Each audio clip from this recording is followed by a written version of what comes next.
بسم اللہ الرحمن الرحیم ایاک نعبد و ایاک نستعین۔ میں آج NHA کو خراج تحسین پیش کرتا ہوں، ساری آپ کی مراد، آپ کی ٹیم کو، خرم آپ کو، باقی ساری آپ کی ٹیم کو، کیونکہ آپ نے ایک ایسا پروجیکٹ جس کی آج لانچ کی ہے، نکڑی سے مشکل تک، یہ وہ علاقہ ہے جو میرے خیال میں پاکستان کا سب سے ریموٹ علاقہ، جس طرح کہیں بیک یارڈ کہہ دیں، آؤٹ بیک کہہ دیں، وہ علاقہ جدھر 70 سال سے ہمارا ملک جس کو بھول چکا تھا، یہ وہ علاقہ ہے۔ میں بلوچستان کافی پھرا ہوں لیکن اس علاقے میں نہیں گیا، اور جو میں نے بلوچستان کا مسئلہ یہ ہے کہ اتنے بڑے فاصلے ہیں یہاں، اور یہ وہ صوبہ ہے کہ اگر ہم اس کو کنیکٹ کر دیں، یعنی سڑکوں سے یہ کنیکٹ ہو جائے، تو اس میں بہت بڑا پوٹینشل پڑا ہوا ہے۔ ہم نے کسی نے آج تک ہمارے ملک میں کسی نے اس کے اوپر صحیح معنی میں توجہ دی نہیں، اور وہ کیونکہ وہ دور ہوتا ہے بلوچستان کی ووٹ سے پاکستان کا پرائم منسٹر بنتا نہیں، تو وہ ادھر ہی زور لگاتے ہیں جدھر ان کو ووٹ ملتی ہے، اور کیونکہ بلوچستان دور ہے اور ووٹ نہیں ملتی تو اس کو ہم نے پیچھے چھوڑ دیا۔ تو یہ جو پروجیکٹ ہے یہ اسی ایک ہماری بڑی کوشش کا حصہ ہے کہ جو لوگ پیچھے رہ گئے پاکستان میں ان کو ہم نے اوپر لے کے آنا ہے، اور جو علاقے پاکستان میں پیچھے رہ گئے ہیں ان کے اوپر پورا کانسنٹریٹ کرنا ہے کہ وہ علاقوں کو اب ہم مین اسٹریم میں لے کے ان کو اٹھائیں۔ تو بلوچستان کیونکہ وہ پاکستان کا صوبہ ہے جس کو کسی نے توجہ ہی نہیں دی صحیح معنی میں، اور میں سمجھتا ہوں کہ جتنی ریٹرنز ہمیں بلوچستان میں ان کو کنیکٹ کر کے اس کو ڈیولپ کر کے ملیں گی، کیونکہ پیچھے رہ گیا اور وہ جلدی سے اوپر اس کی ریٹرنز بہت زیادہ ہوں گی۔ تو پہلے تو پاکستان کی فیوچر کے لیے بڑا ضروری ہے یہ جو کنیکٹیوٹی ہے، اور دوسرا پاکستان ایک ہماری فیڈریشن کو مضبوط کرنے کے لیے بہت ضروری ہے، کیونکہ بلوچستان کو لوگوں کو یہ تاثر نہیں جانا چاہیے کہ وہ پاکستان ایک طرف جا رہا ہے اور بلوچستان کے لوگوں کو کوئی فکر نہیں کرتا ان کے حالات کا۔ تو یہ ہر طرح یہ سڑک انشاءاللہ یہ وہ سڑک ہے جس کا لانگ ٹرم میں بہت بڑا امپیکٹ پڑے گا پاکستان پہ۔ اب میں جو اس کے آگے جو بات کرنا چاہتا ہوں وہ یہ کہ دیکھیں، جو ہماری حکومت آئی پہلا سال صرف حکومت نے سروائیو کرنے میں لگایا ہے فائنینشلی۔ کبھی بھی پاکستان کو کسی حکومت کے لیے اتنے بڑے معاشی مسئلے نہیں آئے جو ہماری حکومت کو آئے ہیں۔ کبھی اتنے بڑے خسارے نہیں ملے، کبھی اتنے بڑے قرضے نہیں ملے کسی حکومت کو، اور خوف ڈیفالٹ کرنے کا کہ اگر ڈیفالٹ کا مطلب کہ اگر آپ بیرونی ملک کی اپنی جو آپ کی قرضے ہیں ان کی قسطیں نہ دیں تو ڈیفالٹ کر جاتا ہے، اور جب ملک ڈیفالٹ کرتا ہے تو سب سے بڑا امپیکٹ ہوتا ہے اس کی باہر کے ملکوں سے، بینکوں سے سارے اپنے رابطے کاٹ دیتے ہیں، اور وہ اس کا امپیکٹ ہوتا ہے کہ آپ کا روپیہ گر جاتا ہے، اور جب آپ کا کرنسی گرتی ہے ساری چیزیں مہنگی ہو جاتی ہیں۔ تو ہمیں وہ پہلا سال تو وہی اس میں گزر گیا، دوسرا سال کرونا آ گیا۔ اللہ کا شکر ہے کہ دنیا میں اکنالج کیا جاتا ہے کہ اگر کسی ملک نے بھی سب سے بہترین اپنے ملک کو کرونا سے بچایا اور اپنی معیشت کو بچایا وہ پاکستان ہے۔ تو ہم اس سے خیر ابھی بھی تیسرا ویو ہے، لیکن ابھی تک آپ اپنے ہمسایوں کو دیکھ لیں اور اس سے مقابلہ کریں پاکستان کا، تو اللہ کا شکر ہے، ہمیں اس کا اوپر والے کا خاص شکر ادا کرنا چاہیے کہ ہم نکل گئے اس سے، بڑے مشکل وقت سے نکلیں، اور انشاءاللہ نکل بھی جائیں گے اگر ہم سب یہ ذرا فیس ماسک کے اوپر ہی SOPs پہ زور ڈالیں تو انشاءاللہ نکل جائیں گے۔ لیکن جو انشاءاللہ جب ہمارے 5 سال مکمل ہوں گے تو میں کیا دیکھنا چاہتا ہوں، میں جو آگے پکچر کر رہا ہوں کس طرح کا میں پاکستان دیکھ رہا ہوں۔ سب سے پہلے تو جو ہمارے مخالف ہیں، جو مافیاز ہیں، وہ یہ نہیں سمجھتے کہ ہم فیل ہو رہے ہیں۔ ان کو خوف یہ ہے کہ ہم کامیاب نہ ہو جائیں، کیونکہ پختونخوا کے اندر جب ہماری کمزور گورنمنٹ آئی، کولیشن گورنمنٹ پارلیمنٹری ڈیموکریسی میں بڑی کمزور ہوتی ہے، تو ہم کولیشن گورنمنٹ میں تھے اور پختونخوا میں ایک باری دیتے ہیں گورنمنٹ کو، اس کے بعد دوسری باری وہ نہیں دیتے. تو جب دوسرا الیکشن آیا، بار بار ہم سنتے بھی رہے کہ جی کدھر ہے نیا پختونخوا. تو جب الیکشن آیا تو پختونخوا کے اندر پہلی دفعہ ایک حکومت نے صرف واپس ہی نہیں آئی بلکہ 2/3 اکثریت لے کے آئی. اور وہ جو ہمارے مخالف تھے وہاں پختونخوا میں، وہ ساری پارٹیز کا جو حالات ہیں وہ آج آپ دیکھ ہی لیں کہ جو ساری پرانی پارٹیز تھی ان کا بہت برا حال ہے. وہی ڈر لگا ہوا ہے اب یہاں ان کو کہ باقی سارے پاکستان کے اندر آپ، کیونکہ فیڈرل لیول پہ ہماری حکومت آئی ہے تو ان سب کو ڈر لگا ہوا ہے کہ کامیاب نہ ہو جائے. تو اس لیے پہلے دن سے شروع مچا دیتے ہیں کہ فیل ہوگی گورنمنٹ، خواہش ہے ان کی فیل ہونے کی، کیونکہ ان کو اپنی سیاسی موت نظر آ رہی ہے. لیکن میں کیا دیکھنا چاہتا ہوں؟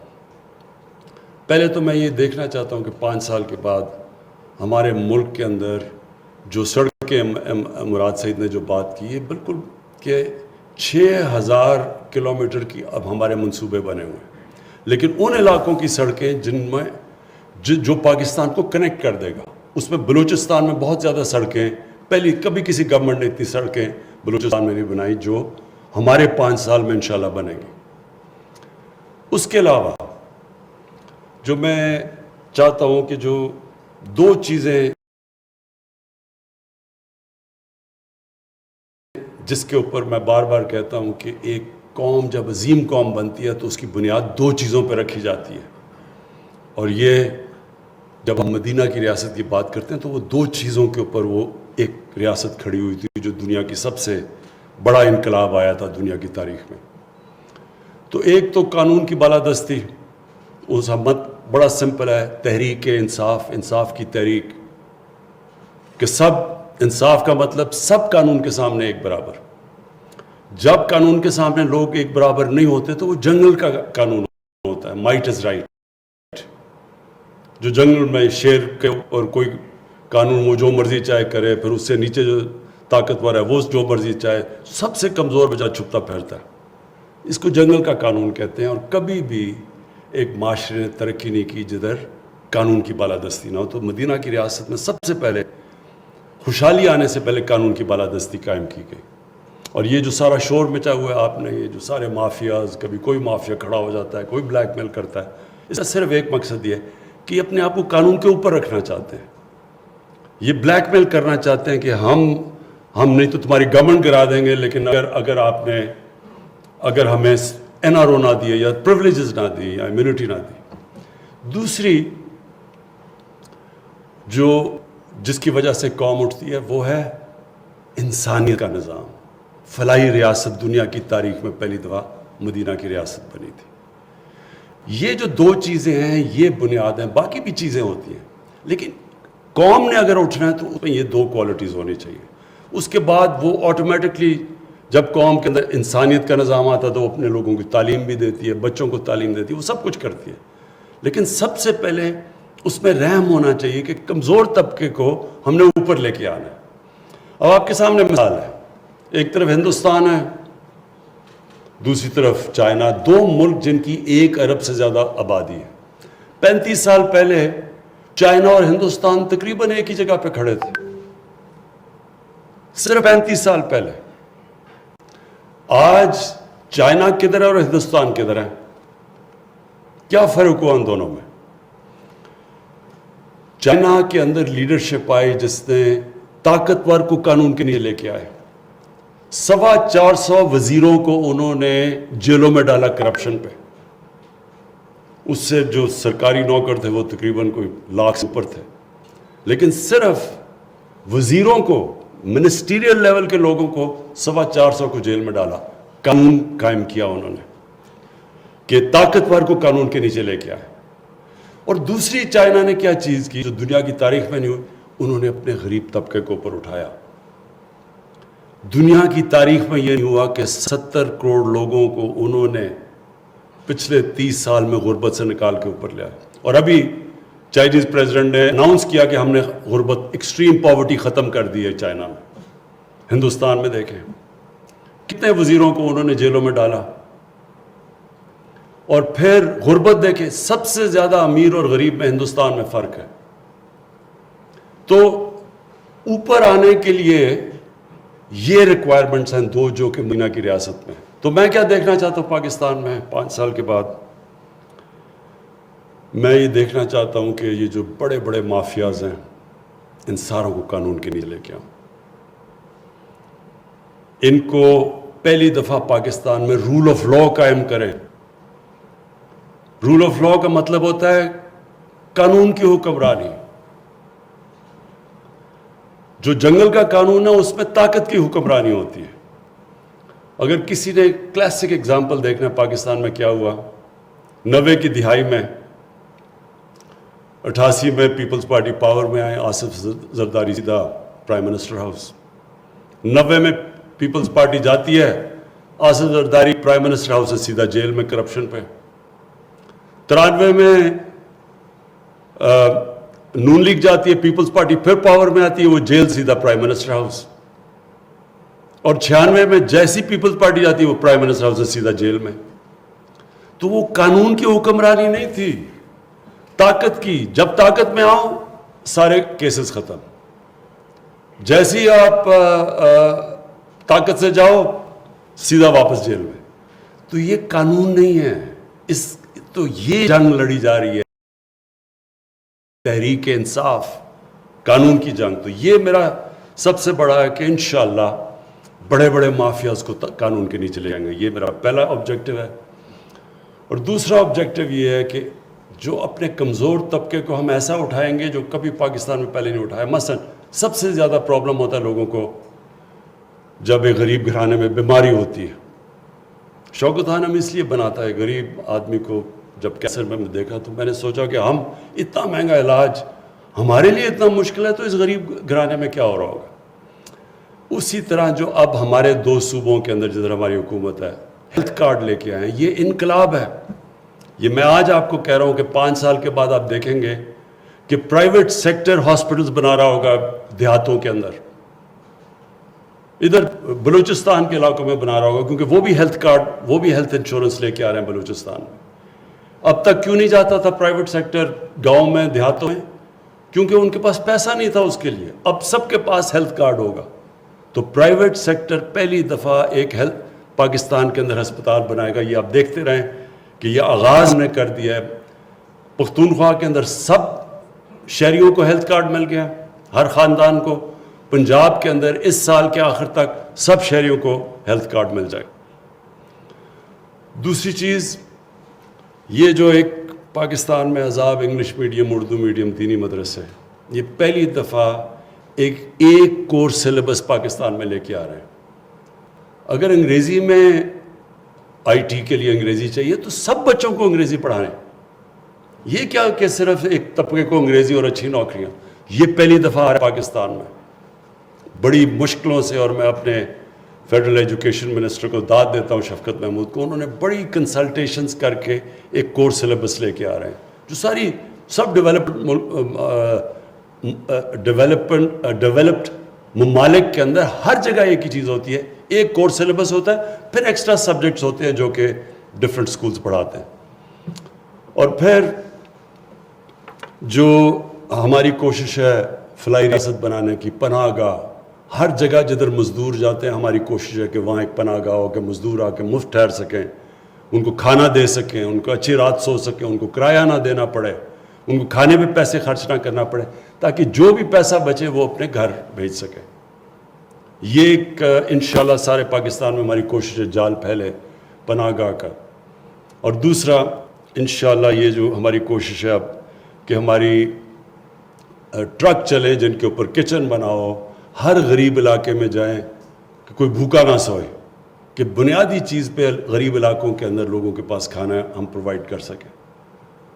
اور پھر قانون کے اندر جو ہم نے کوشش کر رہے ہیں کہ آ گیا پختونخوا کے اندر تو آ گیا سول پروسیجر کوڈ کو چینج کر کے اس میں اصلاحات کی ہیں, پنجاب میں آنے والی ہیں, تھوڑی اس میں اس وقت کئی عدالت میں چیلنج ہوا ہے. کوشش یہ ہے کہ اب زمینوں کے کیسز ہیں وہ 50 سال لگ جاتے ہیں, تو یہ نیا سول پروسیجر کوڈ کے سے 1 سال کے اندر کیس کا فیصلہ ہونا پڑے گا. تو اس سے بھی ایک بہت بڑا انقلاب آئے گا جو اب تک نہیں آیا. تو انصاف ملے لوگوں کو, عام لوگوں کو تعلیم ملے اور ایک موقع ملے ان کو اوپر آنے کا. اور پھر جو 2 بڑے شعبے ہیں انڈسٹری اور ایگریکلچر, اس کے اندر ابھی بھی پاکستان کی انڈسٹری جس طرح آج اٹھ رہی ہے, میں دعوے سے کہتا ہوں کہ 50 سال کے بعد پہلی دفعہ پاکستان کی انڈسٹری اٹھ رہی ہے. جو انسینٹیوز ہم نے انڈسٹری کو دیے ہیں, لارج سکیل مینوفیکچرنگ کے اندر جو گروتھ ہو رہی ہے, یہ سارے جو ہم نے انسینٹیوز دیے ہیں, آپ دیکھتے رہیں کہ یہ 5 سال کے بعد ہماری انڈسٹری کدھر جائے گی, روزگار کتنا ملے گا. لیکن جو زرعی اصلاحات ہم کرنے جا رہے ہیں, جو کسان کارڈ لے کے آئے ہیں پنجاب کے اندر, انشاءاللہ آپ دیکھیں گے کہ کسان کی ہم نے زندگی بدل دینی ہے.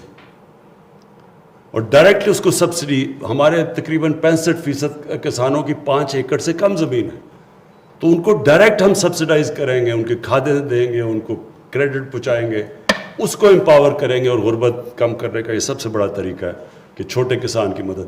ابھی بھی آج کسانوں کے پاس اتنا پیسہ آیا ہے کہ پاکستان کی تاریخ میں کبھی کسانوں کے پاس اتنا پیسہ نہیں آیا. 1100 ارب روپیہ اضافی گیا کسانوں کے پاس, کیونکہ پہلی دفعہ ان کو وہ قیمتیں ملی ہیں گنے کی, ان کو گندم میں وہ قیمت ملی ہے جو کبھی پہلے نہیں ملی, چاول میں, مکئی میں. تو جو 1100 ارب اضافی پیسہ گیا, اس کا مطلب کہ جو خوشحالی آئی ہے وہ آپ یہ دیکھ لیں کہ کبھی پاکستان کی تاریخ میں اتنے ٹریکٹر بکے ہی نہیں جتنے اس سال بکے ہیں. 58% ٹریکٹرز کے سیل کے اندر اضافہ ہوا ہے, اس کا مطلب پیسہ گیا ہے وہاں. موٹر سائیکلوں کے اندر ریکارڈ سیل ہوئی ہے. تو یہ اس لیے کہ پیسہ ادھر گیا, دیہاتوں کے اندر گیا. اور انشاءاللہ جو آخر میں کہنا چاہتا ہوں, ہمارا جو احساس کا پروگرام ہے, ہم نے اب پورا ڈیٹا کمپلیٹ کر لیں گے اپنے غریب سارے پاکستان کے گھرانوں کا. تو جو نچلے طبقے کے گھرانے ہوں گے ان کو ڈائریکٹ سبسڈیز دیا کریں گے. مثلا گندم کی قیمت اوپر گئی تو جو یہ غریب گھرانے ہیں ان کو ہم پھر سبسڈیز دیں گے کہ ان کو اگر قیمت اوپر بھی گئی, کیونکہ ساری دنیا میں ساری کموڈیٹیز کی قیمتیں اوپر گئی ہیں, تو ہم کم از کم ان کو پروٹیکٹ کریں اپنے غریب گھرانوں کو. ایک پورا ہمارے پاس ڈیٹا بیس آ گیا ہے. اور انشاءاللہ آپ دیکھیں گے کہ ہمارا جو آپ احساس کا پروگرام, جس کے اندر ہم اب ڈائریکٹ سبسڈی دے سکیں گے غریب گھرانوں کو. اگر مطلب بجلی مہنگی ہوگی تو ان کو بجلی کی سبسڈی دے دیں گے, اگر گندم مہنگی ہوئی, چینی مہنگی ہوئی, تو ہم ان کو ڈائریکٹ سبسڈائز کریں گے تاکہ اپنے نچلے طبقے کو ہم اس کی حفاظت کریں, اس کی مشکلیں کم کریں, اس کو تاکہ موقع ملے ان کو ہم غربت سے نکالیں. پھر سے مراد سعید آپ کو اور NHA کو میں بہت مبارک دیتا ہوں آج.